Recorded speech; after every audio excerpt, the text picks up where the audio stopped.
नवी मुंबई आंतरराष्ट्रीय विमानतळाचं उद्घाटन 8 ऑक्टोबरला होणार आहे आणि पंतप्रधान नरेंद्र मोदी यांच्या हस्ते उद्घाटन होणार आहे। समोर पाहता की हे नवी मुंबई आंतरराष्ट्रीय विमानतळ आहे, ज्याची आता पूर्णपणे या ठिकाणी जय्यत तयारी केली जात आहे। लाइटिंग सुद्धा या ठिकाणी लावली जात आहे। गेल्या 20-30 वर्षाचा हा जो प्रकल्प आहे तो आता पूर्णत्वास आल्याचं या ठिकाणी आपल्याला दिसून येत आहे। सुंदरसं ही आपण समोर पाहता की इमारत आहे, जी नवी मुंबई आंतरराष्ट्रीय विमानतळाची ही इमारत आहे। येत्या 8 ऑक्टोबरला पंतप्रधान नरेंद्र मोदी या ठिकाणी स्वतः येणार आहेत, याचं उद्घाटन करणार आहेत आणि प्रत्यक्ष विमान सेवा आहे ती डिसेंबर महिन्यामध्ये सुरू होणार आहे। आपल्यावर या ठिकाणचे स्थानिक आमदार बीजेपीचे महेश बलदे आणि प्रशांत ठाकूर, आपण त्यांच्याशी बोलूया। सर, काय म्हणाल, एअरपोर्ट अखेर सुरू होणार आहे? लोकनेते दिवा पाटील साहेबांनी ज्या भूमीमध्ये भूमिपुत्रांच्यासाठी संघर्ष केला, नवी मुंबई हा प्रकल्प निर्माण होताना या भूमीमध्ये हा सगळा संघर्ष झाला होता। आता सिडकोचं सगळं नगर वसलं आहे, नवी मुंबई आता एकमेकांना भिडलेले आहेत, अशा पद्धतीचं नागरिकांनी या परिसरात झालं आहे आणि इथला विमानतळ आता पूर्ण होतो आहे आणि त्या विमानतळाला त्यांचं नाव लागणार आहे। दोन्हीचा प्रचंड आनंद आहे। सर, लढा अनेक वर्ष चालू होता, विमानतळाचा होता आणि त्याच्यानंतर नामकरणाचा लढा चालू होता, अखेर काल शिक्कामोर्तब झालं। खरं तर विमानतळाची संकल्पना ही 2000 सालाच्या आसपासपासून सुरू झालेली होती, पण देवेंद्र फडणवीस साहेब 14 साली जेव्हा पहिल्यांदा मुख्यमंत्री झाले तर वेगानं हालचालींना सुरुवात झाली। पुनर्वसनाच्या चर्चा तर 2009 साली मी आमदार झालो तेव्हापासूनच्या कमिट्या चालू होत्या, पण प्रत्यक्ष अंमलबजावणी ही 2014च्या नंतर झाली। परवानग्या सगळ्या या 2014च्या नंतर आल्या। 16 साली याचं भूमिपूजन झालेलं आहे आणि आपण आता पाहतोय की आता उद्घाटन माननीय पंतप्रधानांच्या हस्ते होतं आहे।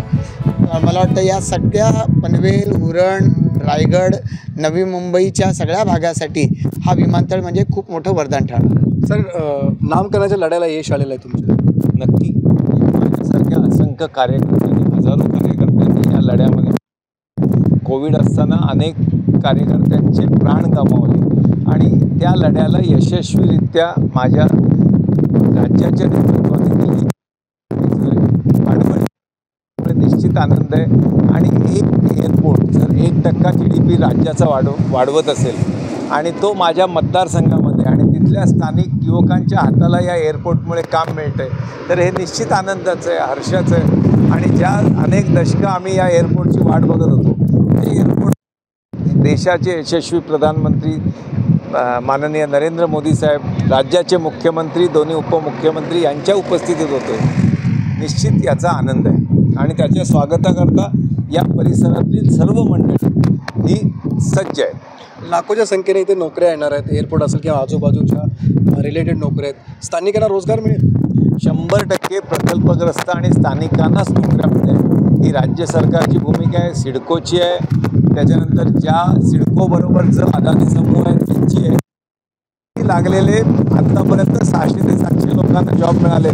प्रत्येक जॉबचं स्कॅनिंग करून ते प्रकल्पग्रस्त किंवा जी 10 गावं विस्थापित झाली आहेत, 27 गाव संघर्ष कमिटी आहे, त्या सर्वांशी चर्चा मसलत करूनच आम्ही ते जॉब दिले जात आहेत। त्याच्यामुळे याच्यामध्ये कुठेच गडबड नाही, स्थानिकांना पूर्ण प्राधान्य मिळेल याचा विश्वास आहे। नक्कीच आपण पाहतो की अखेर एअरपोर्टचं उद्घाटन होणार आहे आणि दिवा पाटलांच्या नावाला सुद्धा सकारात्मक प्रतिसाद मिळाला असल्यामुळे एक वेगळे समाधान व्यक्त केलं जाते।